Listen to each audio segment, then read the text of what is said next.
मैं हूं आपके साथ नम्रता। मुकेश अंबानी के एंटीलिया केस में रोज नए नए खुलासे हो रहे हैं और इन खुलासों से राजनीति से लेकर प्रशासनिक महकमों में हड़कंप मचा हुआ है। इसी बीच खबर आ रही है कि मनसुख की मौत की गुत्थी मुंबई एटीएस ने सुलझा ली है। इस मामले में एटीएस ने 2 लोगों को गिरफ्तार किया है। इसमें से एक निलंबित पुलिस कर्मचारी है तो दूसरा एक बहुत बड़ा बुकी है। इन दोनों ही आरोपियों को अदालत ने 30 मार्च तक एटीएस की हिरासत में भेज दिया है। खास बात यह है कि एनआईए को इस केस को भी अपने पास लेने के आदेश मिलने के कुछ घंटों बाद ही इस मामले को एटीएस ने सुलझाने में सफलता पाई है। लेकिन आज हम केस और राजनीति की बात अपनी इस स्टोरी में नहीं करेंगे, बल्कि मनसुख केस को सुलझाने वाले जाबाज आईपीएस अधिकारी शिवदीप लांडे की बात करेंगे।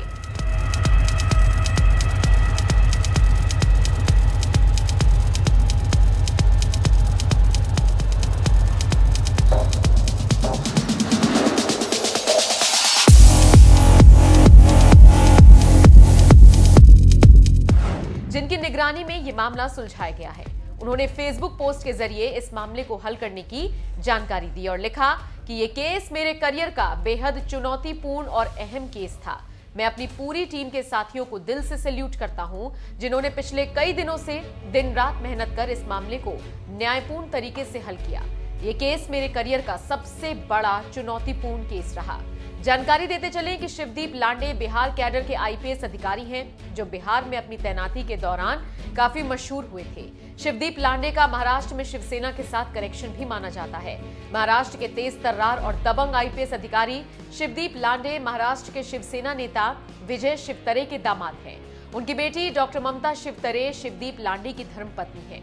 विजय शिवतरे महाराष्ट्र के जल संसाधन राज्य मंत्री भी रह चुके हैं। वो शिवसेना के प्रवक्ता भी बनाए गए थे। हालांकि 2019 के विधानसभा चुनाव में कांग्रेस के संजय जगताप के हाथों हार गए थे। शिवदीप लांडे जब पटना से मुंबई आए, तब उन्हें मुंबई में एंटी नारकोटिक्स विभाग की जिम्मेदारी दी गई, जहां उन्होंने बेहतरीन काम किया।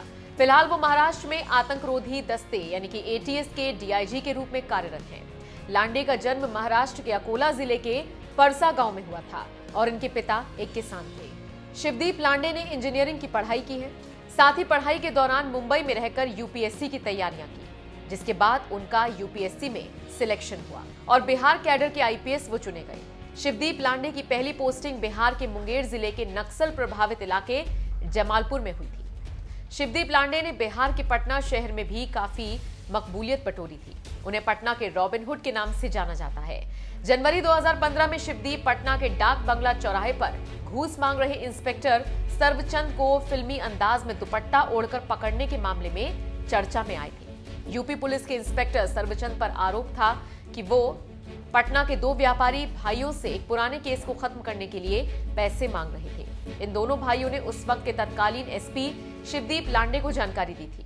उसके बाद लांडे भेस बदलकर टी-शर्ट पहने और सर पर दुपट्टा लपेटे इंस्पेक्टर सर्वचंद का डाक बंगला चौराहे पर इंतजार करने लगे। सर्वचंद जैसे ही घूस का पैसा लेने के लिए वहां पर पहुंचे, शिवदीप ने उन्हें रंगे हाथों गिरफ्तार किया।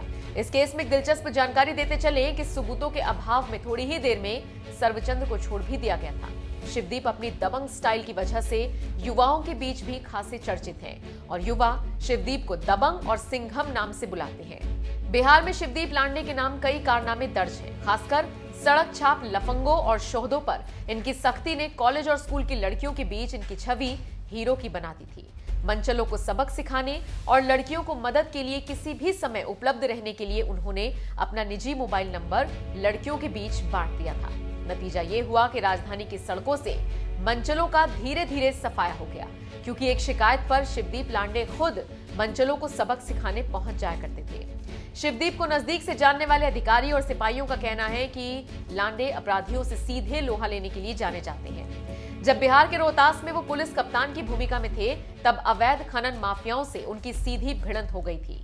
माइनिंग माफियाओं पर कार्रवाई करने के लिए शिवदीप अवैध खनन की मशीनें जब्त करने निकले थे और अचानक अपराधियों ने उन पर फायरिंग कर दी।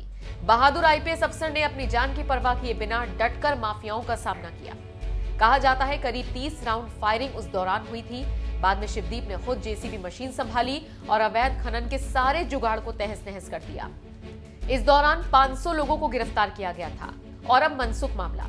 तो आप समझ सकते हैं कि कैसे शिवदीप काम करते हैं और कैसे केस को अंजाम तक पहुंचाते हैं और आखिर क्यों उन्हें दबंग आईपीएस कहा जाता है।